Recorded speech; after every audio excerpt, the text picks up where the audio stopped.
有一个地方，对于现在疲于工作的你，可能从未去过，但我相信，在你最无忧无虑的时光里，你一定比当地人还要熟悉这座城市。伴随这首记忆深刻的音乐，能够让每一个男孩都准备好做一位5星好市民。游戏中横跨了3个可探索城市的故事，加上一位位个性鲜明的角色，配合空前绝后的极致玩法与跌宕起伏的剧情，让这款游戏足以称得上神作中的神作。然而，就如童年的罪恶都市一样，距离我们最后一次站在格罗夫街，同样已经过去了快20年。那曾经的一幕幕，犹如时间洪流一般，从我们身边呼啸而过，只留下了那个被生活压得喘不过气的少年。或许我们怀念的并不是游戏，而是小时候的无忧无虑。当然，那个时候的我们只顾着用秘籍编出坦克，然后用剩余的一点网费争分夺秒触发6星通缉，从而忽略了游戏本身的剧情。那么借这个机会，黄魔今天就来给大家回顾这款 GTA 系列最伟大的一部作品《侠盗飞车：圣安地列斯》。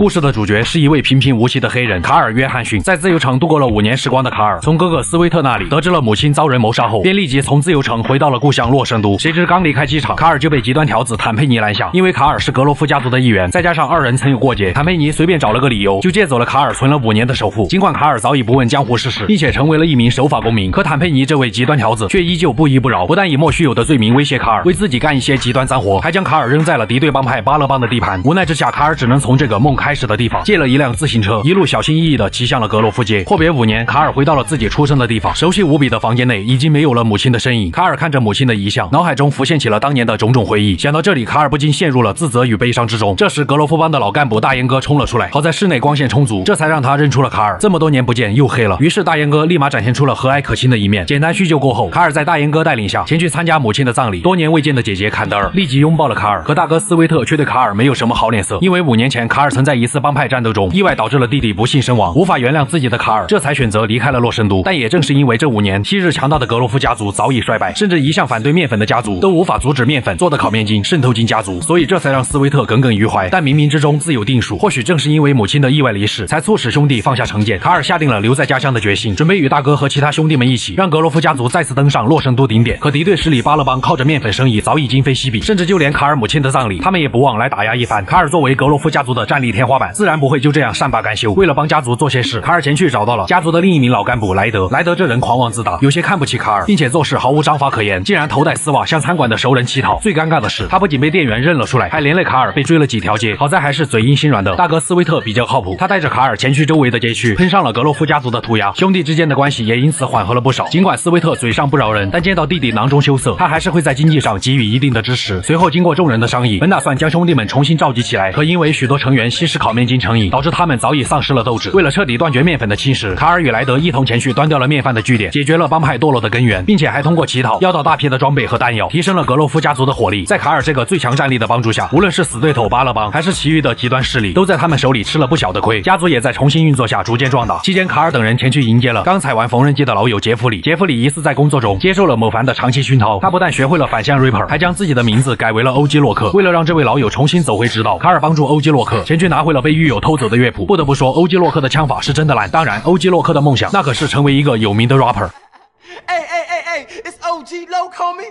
and I'ma kick a little something like this. Hey, yo, when I come through up in the place, you don't want me to come with a gun in your face. I spit it hotter than anybody in the world could do. It's like I sucks. Damn.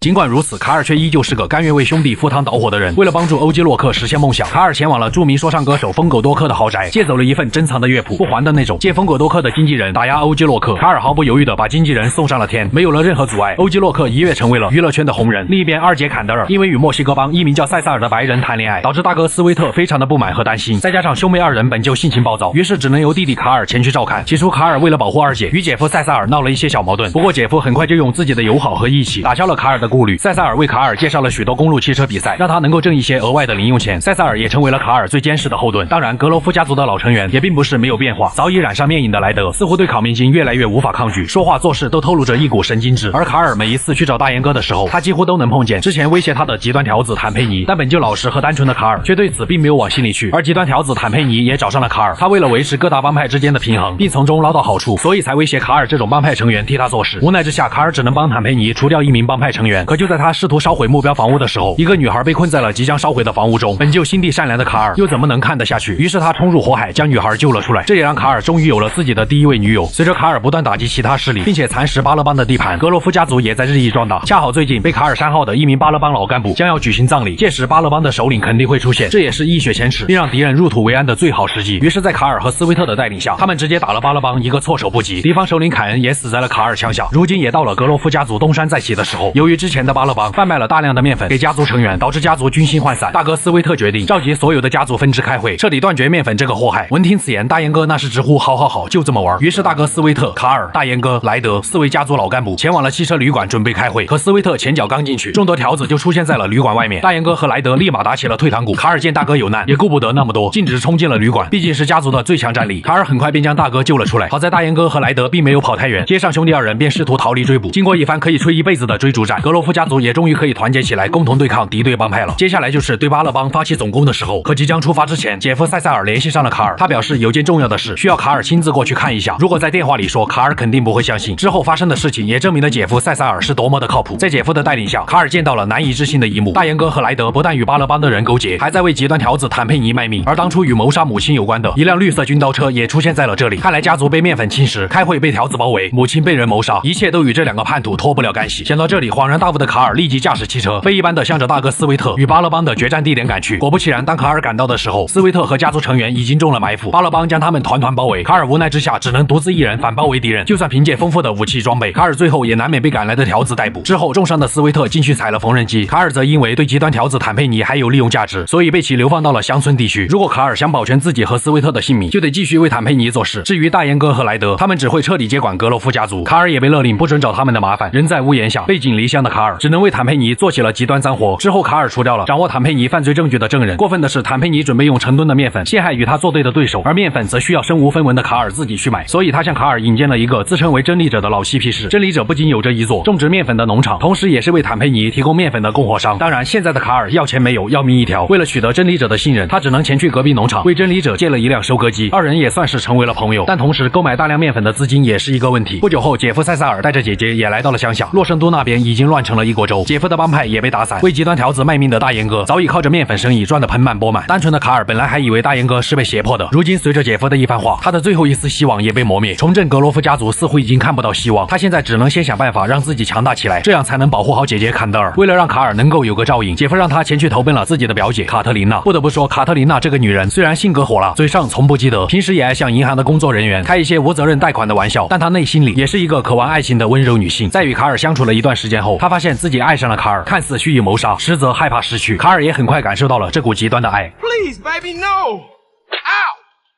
Hey. Ooh. Ah. 尽管卡尔收获了爱情，但现在因为大哥还在踩缝纫机，背叛了家族的仇人也还没有得到惩罚。卡尔一心只想搞到钱买面粉，以求在极端条子那边保全自己和大哥，并不想有太多的儿女私情。卡特琳娜很快就有点厌倦了这个不解风情的下头男。姐夫见卡尔这样下去也不是个办法，于是向他介绍了来钱比较快的地下赛车。凭借惊为天人的驾驶技巧，卡尔轻松便取得了胜利。他的表现也很快迎来了一位贵人的赏识，这位贵人便是圣惠洛华人帮的老干部吴子。吴子表示，如果卡尔想去圣惠洛发展，可以跟他联系。不久后，卡尔再次参加了地下赛车比赛。老话说得好，爱情来得快，去得更快。女友卡特琳娜带着一个能说会道的新欢出现在了比赛现场，这人正是3代主角克劳德。不过卡尔对此显得并不在乎。卡特琳娜为了证明新男友的实力，于是便和卡尔来了一场比赛。卡尔不出意外的凭借速度优势赢得了这场比赛，而卡特琳娜也将圣惠洛的一个修车厂作为赌注抵押给了卡尔。之后他便与克劳德前往了自由市。不过未来卡特琳娜经常会在欢喜的时候给卡尔来上一通电话直播，不知道他是故意的还是不小心的。既然在圣惠洛有了安身之处，卡尔也靠着不用还的银行贷款和比赛赢来的钱攒够了购买面粉的资金。于是他前去找到了提供面粉的真理者。此时真理者已经为卡尔准备好了3吨面粉，但出乎意料的是，极端条子坦佩尼竟然出卖了真理者。警方的直升机突然出现在了农田上方，看来他是想零元购，毕竟都是难兄难弟。于是热心的卡尔帮助真理者烧掉了生产面粉的小麦田，以毁灭证据。之前我们说过，毕竟面粉做的烤面筋实在太过霸道，伴随空气中的孜然味，飘飘欲仙的卡尔和真理者驾驶着装满面粉的货车，向着圣惠洛的方向疾驰而去。路上，卡尔通知了姐夫，很快他们来到了从克劳德手上赢来的修车厂中，但这里却只是一个破败不堪的仓仓库而已。卡尔不禁痛骂起了克劳德这个能说会道的哑巴。但转念一想，金窝银窝不如自己的狗窝，好歹有个落脚的地方。姐姐和姐夫以及真理者都会尽可能的帮助卡尔重新建设修车厂。幸运的是，真理者在本地有些熟人，于是便向卡尔介绍了几名修车师傅，修车厂也得以运作了起来。毕竟初来乍到，碰壁也是难免的。某天，二姐坎德尔气愤地回到了修车厂，原因是隔壁工地的工人言语羞辱他的篮球技巧，并且说他穿得像个纸鹰。闻听此言，卡尔拦下了忍俊不禁的姐夫，他决定亲自为二姐出这一口恶气。来到隔壁工地，卡尔好好的痛骂了这些工人，并让工头认识到了自己作为一个小黑子的错误。经过了这一段小插曲，卡尔也逐渐在圣惠洛站稳了脚跟。当然，坦佩尼肯定不会放过卡尔。公正不阿的检察官现在已经盯上了坦佩尼这个极端条子，卡尔要做的就是将之前从真理者手里购买的3吨面粉放进检察官的车里。这种任务对于卡尔来说就是小菜一碟。他先是乔装成泊车员，把检察官的轿车开到了修车厂，将重达3吨的面粉塞进了小小的一辆轿车里。有多夸张呢？参考这个片段。做完这一切，热心好市民卡尔先生默默地拨打了举报热线，检察官就这样被绳之以法。如今的卡尔有了栖身之所，也暂时稳住了坦佩尼。现在他要做的就是着手调查格罗夫家族的2个叛徒大岩哥和莱德，而姐夫塞萨尔也一如既往的靠谱。他查到了大岩哥获取面粉的供货商，恰好此时巴勒邦的人从洛圣都来到了圣惠洛进货，于是卡尔和姐夫一路赶到了交易地点，在那里他们发现了前来进货的莱德，还有3名从未见过的面贩。卡尔立即用美颜相机记录了这一美好时刻，并带着3人的照片回到了修车厂，准备仔细端详。恰好之前卡尔通过赛车认识的华人帮五子前来拜访，五子也展现出了自己的待客之道，他爽快的便开始为卡尔排忧解难。原来3名面贩都属于狂人帮，他们的老大托雷诺非常的神秘，就连五子也不知道他的名字。其余2人，一个是打手丁古门德斯，一个是中间人吉斯比。看来五子这个人确实是真心想和卡尔交朋友。默默记下这个人情后，卡尔前去找上了中间人吉斯比，先摸清狂人帮的底细再说。尽管吉斯比这个人看起来就非常的欠揍，根本不懂什么叫分享，但卡尔还是强压心中的怒火，为他做一些差事，以取得狂人帮的信任。毕竟卡尔是格罗夫家族最强战力，为狂人帮做事还不是张口就来。凭借过人的办事效率，卡尔意外解救了狂人帮首领托雷诺。不过托雷诺为人小心谨慎，反侦查意识堪比特工。好在卡尔在取得信任方面同样堪比特工，很快托雷诺就对卡尔放下了防备。之后不久，极端条子坦佩尼也找上了卡尔，他可不想卡尔过得太滋润，再加上有个记者正在试图爆料坦佩尼所属部门的黑幕，所以这个艰巨的任务又再次落到了卡尔头上。通过驾驶直升机一路跟踪记者，卡尔找到机会彻底打消了记者想要爆料黑幕的念头。当然，之前欠五子的人情也到了该还的时候。卡尔欣然的前往了唐人街，通过五子的手下，卡尔这才得知原来五子是个瞎子。一想到之前五子还和自己赛过车，饶是卡尔也不由得感叹道：运气这种东西果然还是靠运气。在2人见面后，五子也是开门见山，他作为华人帮一个分支的老大，需要做的就是解决内部争端。恰好最近华人帮的另一个分支血雨帮在开堂会时没有露面，所以他决定带着卡尔前去一探究竟。毕竟自古以来，咱们东方向来都是以德服人，有些时候并不需要借助不必要的暴力。当卡尔和五子赶到的时候，才发现原来是越南帮偷袭了血雨帮，这一幕可把五子气得不轻，立马让卡尔驱车逃离。他在副驾手握真理，以理服人。为了帮助五子打击猖獗的越南帮，卡尔凭借自己身为黑人的第3方势力插手进其中，就不会引起越南帮的注意。这也是五子为什么需要卡尔帮助的原因。之后的时间里，卡尔帮助五子不断削弱越南帮的势力，2人之间也成为了无话不谈的好友。五子向卡尔坦白了自己是个瞎子，早就知道这件事的卡尔并没有往心里去，还不断安慰着五子。卡尔也向五子表明自己是黑人不是华人，五子自然也不会介意。如果他介意的话，一开始就不会接触卡尔，毕竟他眼瞎心可不瞎。经过这件事，2人真正成为了交心的朋友，互相之间有事也是第一个站出来力挺对方。而五子也没有辜负卡尔，通过卡尔深入狂人帮内部以及五子提供的情报，卡尔只需要得到中间人吉斯比的电话，就能确定下一次狂人帮高层与巴勒帮的交易地点。早就看不惯吉斯比的卡尔当即来到了他的面前，瞬间爆发出了他心底对这个皮条客的厌恶。吉斯比永睡后，卡尔通过他的电话锁定了交易的位置，他与姐夫很快碰头，准备将狂人帮一网打尽。五子派出了手下前来助阵，而格罗夫家族的叛徒莱德也来到了这里。可意外的是，狂人帮首领托雷诺竟然是乘坐直升机来的。在上方的托雷诺将周围的局势看得一览无余，他很快便发现了情况不对，立即让直升机掉头离开。事已至此，卡尔等人只能硬着头皮上。在充足的准备下，狂人帮也只不过是一群乌合之众而已。卡尔很快便送走了打手丁古。莱德见状想要溜之大吉，临走前还不忘嚣张的摆了个 pose。面对事到临头都没有悔改之意的家族叛徒，卡尔索性让他永远沉进了大海之中，斩草必须除根。卡尔自然没有忘掉狂人帮首领托雷诺，他再次通过五子提供的情报锁定了想要逃跑的托雷诺。于是他守在托雷诺离开的途中，利用密集的火力覆盖，让直升机瞬间化为了废铁。为了彻底根除害得格罗夫家族分崩离析的面粉，卡尔再次跟随五子提供的线索，来到了狂人帮的烤面筋工厂。随着一声爆炸响起，狂人帮这个极端面粉组织被卡尔从圣惠洛彻底抹去。但奇怪的是，卡尔很快接到了一通神秘的电话，神秘人声称，如果想让大哥斯威特平安无事，那么就前往一束沙漠地区见面。当卡尔到达以后，却见到了让他此生难忘的一幕。 Hey, Carl. Hey, what the fuck, man? Just go ahead and kill me then. Calm down. Man, you ain't nothing but a fucking yayo dealer anyway, Torino. Shut up and sit down. 猝不及防之下，卡尔还以为自己见鬼了。本该死在火力覆盖下的托雷诺不仅没死，还摇身一变成为了一名特工。本来只想当个卧底，却没想到成为了面饭老大。托雷诺看中了卡尔过人的实力，他表示只要卡尔愿意帮他做一些小事，他就能想办法让大哥斯威特重获自由。为了大哥，接下来卡尔便做起了没完没了的小事，借一辆油罐卡车保护指定的直升机，也只是开胃小菜而已。在托雷诺的授意下，卡尔买下了一座飞机场，并且不费吹灰之力的学习了驾驶飞机和直升机。刚拿到飞机驾照还没2天，卡尔就得按照托雷诺的要求，通过低空飞行避开空军雷达，为托雷诺的手下空投物资，甚至还需要骑上摩托车，在众多敌人的枪林弹雨下冲进还未起飞的运输机，并将运输机摧毁后安然无恙的跳伞逃离。不得不说，托雷诺安排的任务像极了小公司的黑心老板，给员工开2000一个月的工资，恨不得让员工把公司干到世界500强。卡尔能做到这些，真的是祖坟冒青烟。做完这一切，托雷诺仿佛消失了一般。恰好屋子在拉斯文加斯开设了一间名为一夜暴富的主题乐园，反正闲着也是闲着。卡尔动身前去与屋子会面，屋子想着自己有一口吃的，自然不会亏待卡尔这个好兄弟，所以一夜暴富也有卡尔的一份。不过前提是需要卡尔愿意帮忙，因为拉斯文加斯被黑手党掌控，华人帮在这里开设主题乐园，自然会引来黑手党的不满。期间他们也吃了不小的亏。为了壮大一夜暴富的实力，卡尔准备给黑手党一个小小的惊喜。幸运的是，卡尔误打误撞之下，通过真理者的2个朋友，竟然意外渗透进了黑手党旗下4季发财主题乐园，并结识了乐园经理律师肯。而这个律师肯正是在罪恶都市中与汤米走到最后的肯罗森伯格。但律师肯却在不久后染上了面瘾，于是他被汤米送到了拉斯文加斯的界面所。最终汤米抛弃了律师肯，律师肯则被黑手党选中，做起了4季发财的中间人。但黑手党的数个家族却都不放心别的家族掌管乐园，所以作为中间人的律师肯随时可能被某个家族删号。律师肯本以为命不久矣，但他却没想到自己遇见了贵人。本就打算深入敌人内部的卡尔，很快便通过律师肯结识了黑手党的里昂家族。凭借自己熟练的业务能力，卡尔不但帮助里昂家族首领萨尔瓦多劝退了敌对弗雷利家族的杀手，甚至还前往了自由市的弗雷利家族总部，替里昂家族清除了祸患。就这样，卡尔不但取得了里昂家族的信任，还从其手中保住了律师肯的性命。只要深入内部就好办了。卡尔经过一系列策划，与华人帮联手，将4季发财变成了一贫如洗。黑手党也只能被迫离开了拉斯文加斯。至此，一夜暴富主题乐园让卡尔成功的一夜暴富。但许久未见的极端条子坦佩尼却并不想放过卡尔，他命令卡尔前去拿回了他的犯罪证据。事到如今，卡尔也对他失去了利用价值，于是坦佩尼借机除掉了身边的告密者，还留下了自己的心腹，准备让卡尔和告密者一起永睡。幸运的是，告密者从昏迷中醒了过来，替卡尔吸引了心腹的注意。卡尔趁机摆脱了束缚，并一路追上了想要逃之夭夭的心腹。而心腹临死前的最后一句话，则深深地感动了卡尔。 Any last request? Yeah, that fucking sister. You an asshole to the end, punk motherfucker.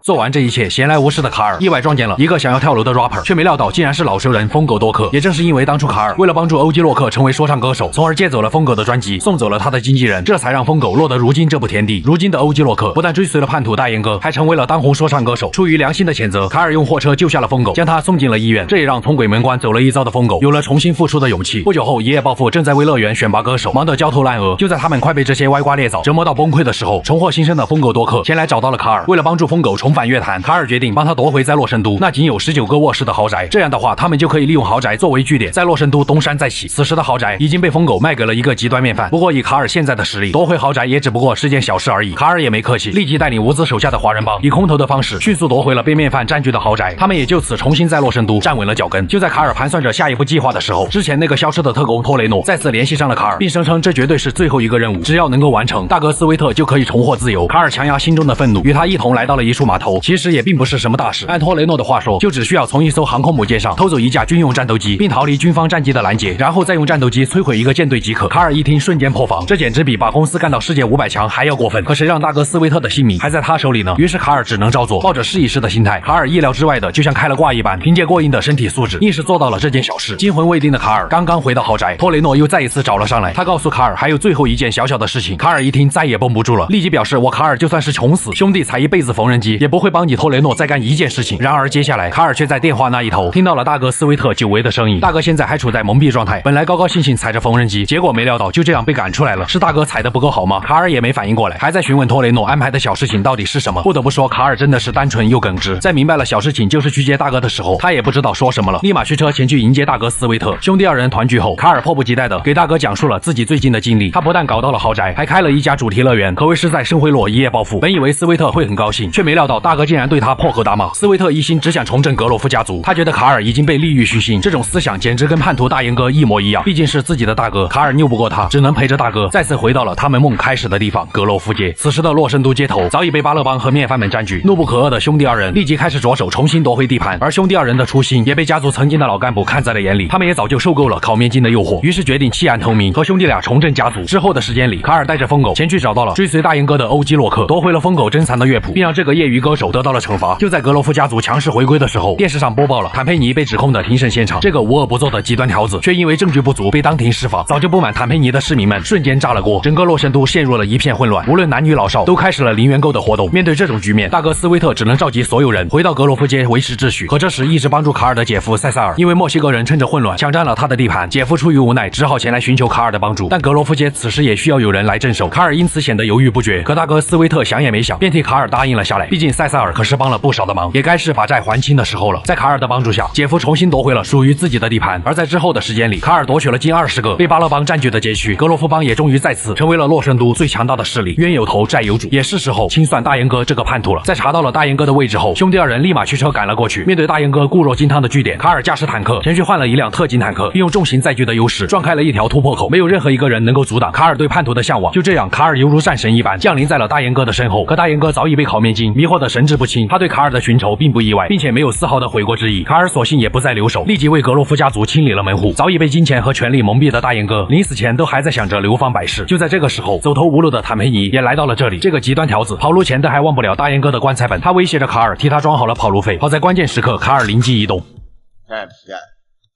Sweet! What? It ain't over, Carl. It ain't over.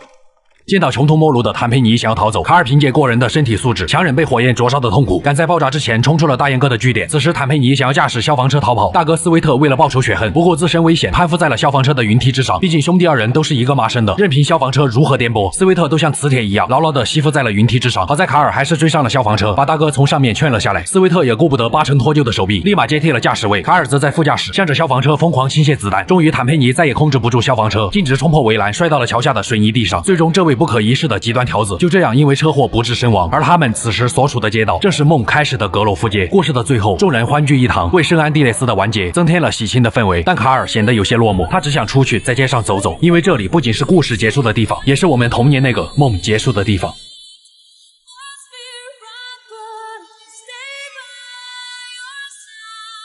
我是修片狂魔，咱们下期再见。